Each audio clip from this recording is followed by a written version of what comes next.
Y'all give it up one more time for Andrew Steinegger. Y'all listen, like y'all listening to the first one. We got to talk about cripples. Y'all got real quiet. I take notes. I got notes here. I call him Autistic Andy. With a broke dick. That's what he said. That's what he said. I don't care. That shit was funny to me, Andy. I laugh at everything. So, give it up one more time for Andrew Steinegger, y'all. All right. Keeping the show rolling. Coming to the stage. Clap your hands, and give it up for Tom Manor.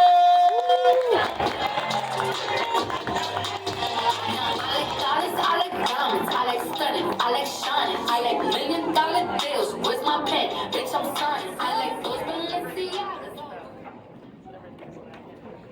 I'm not Murph from Practical Jokers, okay?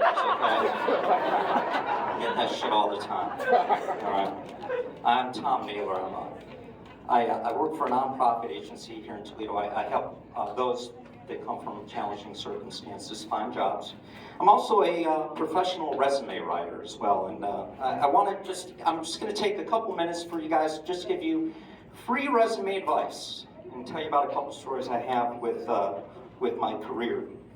I've written a lot of resumes. I've written over 1,000. By the way, I have my own resume writing company, so if you guys want a resume. Anyway, one of the first resumes I wrote, I noticed that everything on the resume was a lie, and come to find out, the guy was in sales. One of the hardest resumes I ever had to write was for a calligrapher. That was really hard. It's like a joke grenade.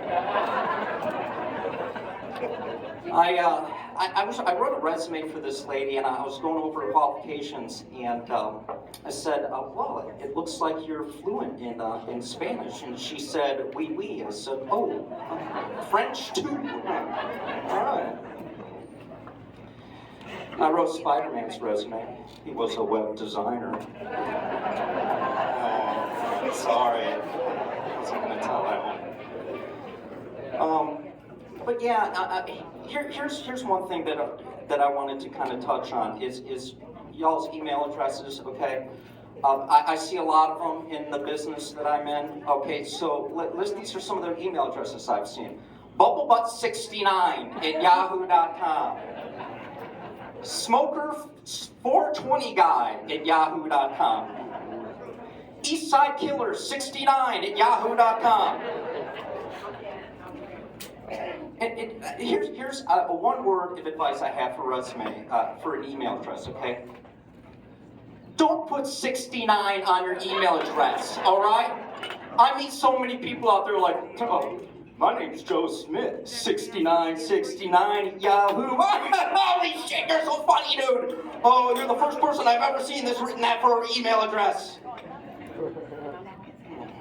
If you're all are applying for a job and you go to a place that says now hiring all positions, apply for doggy style.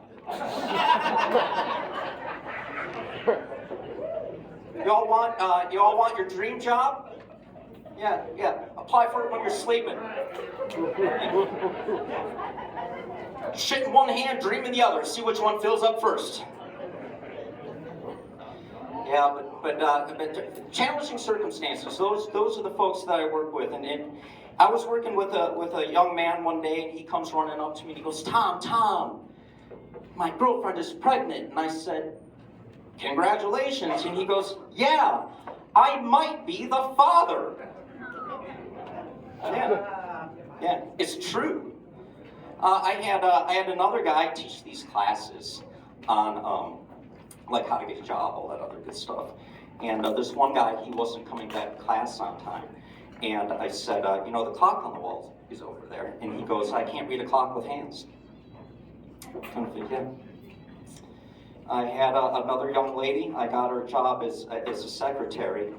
And she came back to me 2 days later and she goes, Tom, I can't read.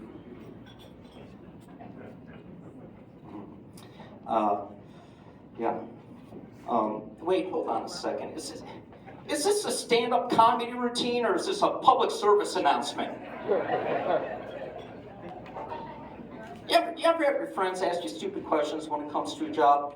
Like, hey man, would you ever suck someone's cock for $1 million? What suck someone's cock for $1 million? I'd be a fucking billionaire, hell yeah! I told that joke one time when I was up on stage, and this dude in the audience goes, "That sure is a lot of cocks." I'm like, "It's 1,000 cocks, dude. Do the math. It's a good." Yeah. So I got a little bit extra time today. So, but yeah, and get this. I have been doing, but the first time I did stand-up comedy was 30 years ago. Can you believe that? 30 years ago.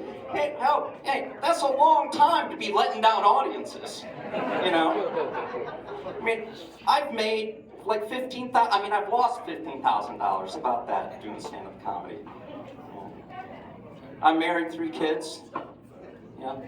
I might be the father of my youngest. You know what? I got out of the shower the other day, and my wife, and I was putting lotion on my body, and my wife says to me, "I thought you only used that to whack off with." It's funny. Speaking of whacking off,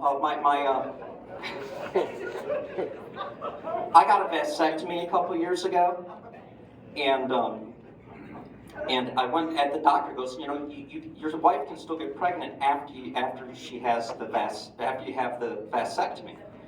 And I said, "Oh, okay. Well," she goes, "You at least have to have, at least 20 orgasms, to get everything out of the chamber, so to speak." And so I went to my wife and I says, "Doctor says I have to come 100 times, so it's safe. So can you help a guy out?" And so she got me a big bottle of lotion. That's my time. Thank you.